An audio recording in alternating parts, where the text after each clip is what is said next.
Ibong Adarna ay binubuo ng sangkatutak na tauhan na pinangungunahan ng isang hari at ng kanyang 3 anak na prinsipe.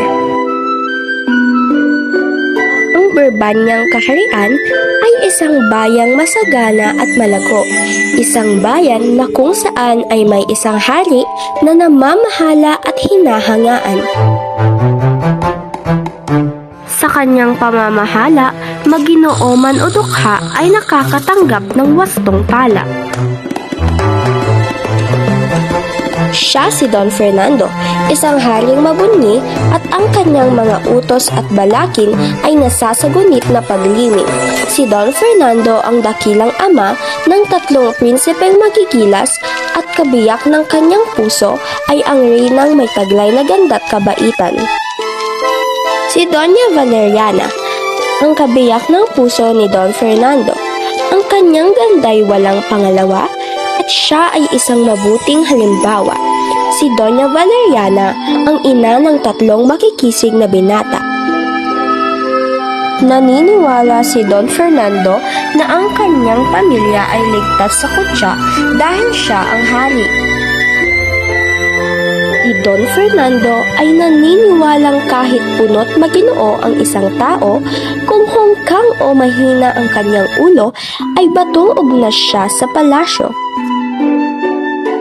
Kaya labis niyang ikinatuwa nang kinamtan niya ang kanyang 3 anak na may mahusay na kaalaman at may mga pangalang pantas.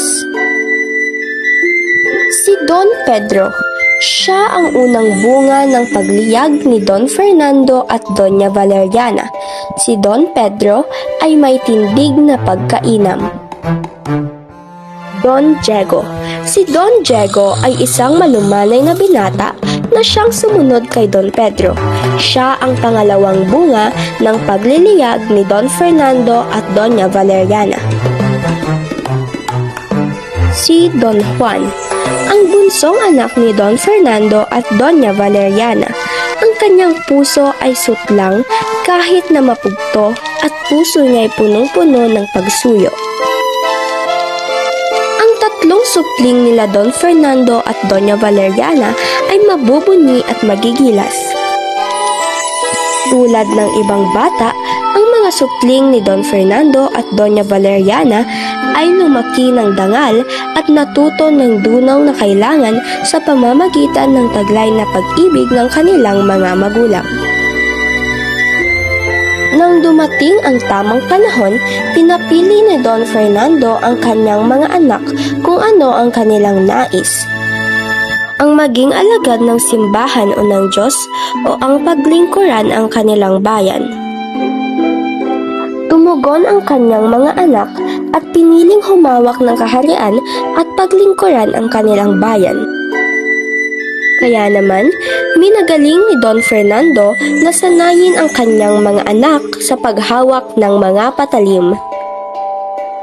Taglay ng kanilang pagkahilig, nakasulit o nakalagpas ang 3 prinsipe sa pagsasanay. Dahil dito, natupad ni Don Fernando ang kanyang mga nais sa kanyang mga anak at labis ang pasasalamat ng 3 prinsipe sa kanilang ama.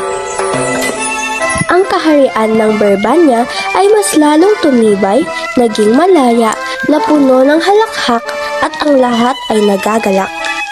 Sa konklusyon, ang bayan ng Bourbania ay masagana sapagkat ito ay pinamumunuhan ng isang butihing hari na si Don Fernando, na siyang asawa ni Doña Valeriana at mabuting ama sa 3 makikisig na prinsipe na sina Don Pedro, Don Diego at Don Juan.